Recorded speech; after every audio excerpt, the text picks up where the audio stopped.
Dados da Associação Brasileira de Psiquiatria apontam que a procura por médicos psiquiatras aumentou 48% durante a quarentena provocada pela pandemia do novo coronavírus.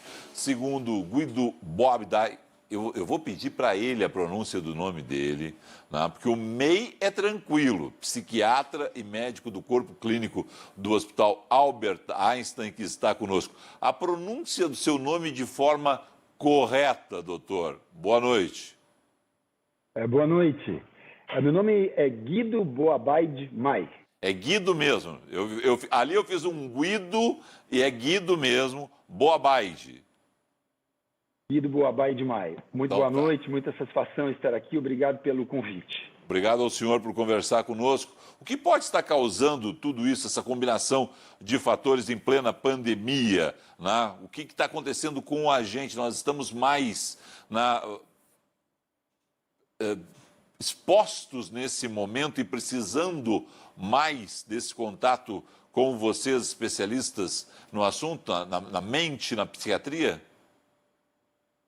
É uma combinação de fatores, como você bem disse. Nosso cérebro, a nossa mente estão em constante e dinâmico contato com o meio ambiente, com as circunstâncias que nos rodeiam, através da personalidade, que é o nosso equipamento, que faz essa mediação entre o nosso cérebro, o nosso corpo e o meio ambiente. Então, se a gente imaginar hoje que os fatores aos quais nós estamos expostos na pandemia, que incluem altas doses de medo de contrair a doença, medo da morte, tanto nossa quanto dos nossos entes queridos, incertezas em relação, ao futuro da pandemia, a duração da pandemia, que, aliás, já vai muito além do que todos imaginávamos lá quando ela iniciou em março, incertezas em relação à direção da economia, ao nosso emprego, ao faturamento da nossa empresa, privações trazidas pelo isolamento social, a necessidade de adaptação rápida, tanto no nosso modelo de exercício profissional cotidiano, quanto de relacionamento social, relacionamento familiar, se nós somos do grupo de risco ou não, incertezas em relação a quais tratamentos e se os tratamentos funcionam ou não, quando chegará as vacinas, etc, etc, etc. Então, nós temos aqui um ambiente extremamente estressor, que impacta a nossa mente, que por sua vez impacta o nosso cérebro e gera, então, em muitos de nós, algum grau de disfunção neuroquímica, o que por sua vez, então, pode gerar o maior número de sintomas em pessoas que já são portadoras de algum tipo de transtorno psíquico e o desencadeamento de transtornos psíquicos em pessoas que ainda não são portadoras. Que tipo de sintomas? Bom, aí nós temos sintomas de inúmeras naturezas. Os mais comuns são sintomas relacionados aos transtornos de ansiedade. Então, aquela sensação, desde ansiedade, desde aumento de ansiedade normal, como apreensão, tensão, aceleração de pensamento, uma leve piora da qualidade do nosso sono, nervosismo, irritabilidade, até situações onde esses sintomas, esses sinais, digamos assim, passam a apresentar sofrimento, passam a causar sofrimento intenso, passam a atrapalhar a nossa capacidade de funcionar no nosso dia a dia, nos nossos relacionamentos, na escola, no trabalho, e nos tornam diferentes do nosso jeito de ser. A partir desse ponto, nós já temos sintomas. E também o outro grupo de sintomas muito comuns são os sintomas depressivos. São sintomas mais relacionados a desânimo, apatia, pessimismo, falta de interesse pelas coisas, tristeza, vontade de chorar, tendência ao isolamento, além do isolamento imposto pela quarentena, insônia, emagrecimento.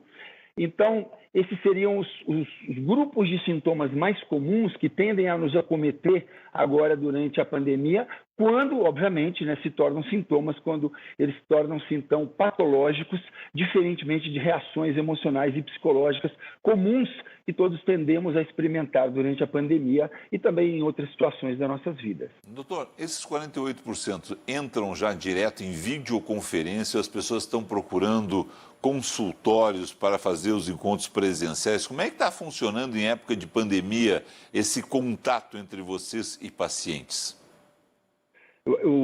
No início da pandemia, a maioria dos médicos foi pega de surpresa, porque não exerciam a telemedicina. E a maioria dos pacientes também não conheciam essa modalidade de atendimento. Felizmente, com o passar da pandemia, a telemedicina foi regulamentada pelos órgãos competentes, pelo Conselho Federal, e grande parte dos médicos, então, passou a buscar ferramentas, buscar se atualizar, buscar formas de atender os pacientes via esse recurso de telemedicina, muito útil, absolutamente indispensável nesses tempos de pandemia. Agora, gradativamente, isso, claro, depende muito de cada localidade, de cada cidade, de cada estado, à medida em que as rotinas vão se estabelecendo e voltando mais a um contato presencial, isso também vem ocorrendo nos consultórios médicos. Agora, eu imagino que muita gente vai querer continuar pela telemedicina, vou dizer, porque em função dos deslocamentos nas cidades. Não só em função da Covid-19, esse medo, né, das pessoas se deslocarem, mas pela facilidade, né, da telemedicina nessa questão, porque é uma questão que realmente muito própria, né? Outras especialidades podem ter dificuldades na telemedicina, não é o caso da psiquiatria, da psicologia, né? Funciona muito bem nesse caso, né? Eu acho que sim, é uma tendência que nós já vemos. Muitos médicos, mesmo antes da pandemia, já trabalhavam com a telemedicina, que é o meu caso. Eu resido em Florianópolis, atendo aí em São Paulo também no Einstein, então eu vejo pacientes de todo o país. E por essa razão, obviamente pela praticidade que o teleatendimento proporciona, certamente sim, a telemedicina, na minha opinião, e na opinião de muitos médicos e especialistas que se ocupam do tema, é algo que veio para ficar. É claro que algumas especialidades terão mais compatibilidade com o teleatendimento, outras nem tanto, e o grande desafio em todas as especialidades, inclusive na psiquiatria, é ter critérios muito bem definidos para quais tipos de pacientes e casos não podem ser atendidos pelo teleatendimento, que não serão a maioria dos casos. A grande maioria das pessoas se beneficiará durante a pandemia e continuará se beneficiando após a pandemia também. E eu penso que uma das conquistas, digamos assim, que veio para ficar. Que tipo de casos, né, requer ainda o contato presencial entre vocês e pacientes? Pacientes mais graves, né, portadores de patologias mais graves, que muitas vezes precisam de um acompanhamento, além de maior frequência,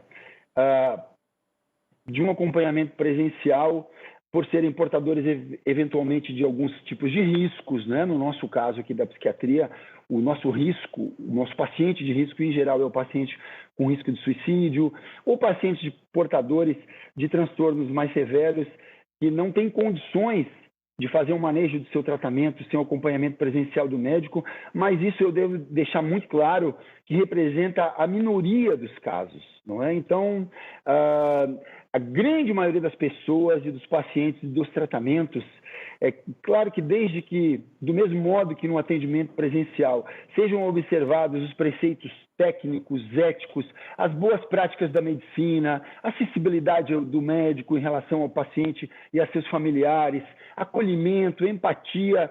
Quer dizer, eu acredito muito e pratico essa integração da tecnologia de ponta, entre elas a telemedicina, com as boas práticas tradicionais da medicina, que incluem os atributos que eu mencionei agora. O senhor já falou dos sintomas. detectados os sintomas, essas pessoas, em plena pandemia, elas ainda seguem, porque existia lá atrás um caráter de inibição, vergonha, muitas vezes, de se expor, mesmo que seja um contato com um médico, com um especialista. Nesse caso, a pandemia agravou isso, ou as pessoas estão dizendo, não, agora é a hora, eu tenho que fazer isso, porque estou recluso aqui, posso, inclusive, fazer por telemedicina. Como é que está essa situação que sempre aparecia, de inibição, de vergonha, muitas vezes ainda, de se tratar desses assuntos, como essas doenças da mente, A vergonha de procurar um psiquiatra é histórica, não é? Ela acompanha a história da psiquiatria ao longo aqui das últimas décadas e até dos últimos séculos. Bom, felizmente, esse é um fator que vem a cada ano diminuindo, apesar de ainda atrapalhar, impedir mesmo a busca de muitas pessoas por um psiquiatra, mas os números que você mencionou há pouco demonstram que a dor, quer dizer, a necessidade de buscar o psiquiatra aumentando, mobiliza as pessoas certamente e a buscar o maior número de pessoas a buscar ajuda psiquiátrica ou psicológica, a romper as suas resistências e, na minha opinião, acho que a telemedicina facilita muito isso, né? Porque hoje nós podemos fazer uma consulta com o médico de dentro das nossas casas. As pessoas não precisam enfrentar aí uma sala de espera com exposição física, presencial, para quem ainda tem esse tipo de resistência. Então, eu acho que a pandemia também vem ajudando a diminuir essa resistência, esse preconceito e a vergonha de ir ao psiquiatra. Bom, com relação ao tratamento em função da Covid propriamente, as pessoas relatam medos para vocês, hoje nos consultórios, isso aparece, as pessoas estão com mais medo de se reunirem, de estarem com outras pessoas, a volta à nova realidade, quando a gente puder de novo, aí sim de forma, a partir da vacina, mas de forma tranquila, serena, se reunir. As pessoas demonstram de alguma forma terem medo do que vai vir por aí em termos de reuniões sociais, ou está todo mundo louco para se reunir mesmo, está afim, olha, vamos quebrar essas paredes todas. Como é que funciona? O que chega de relato para vocês?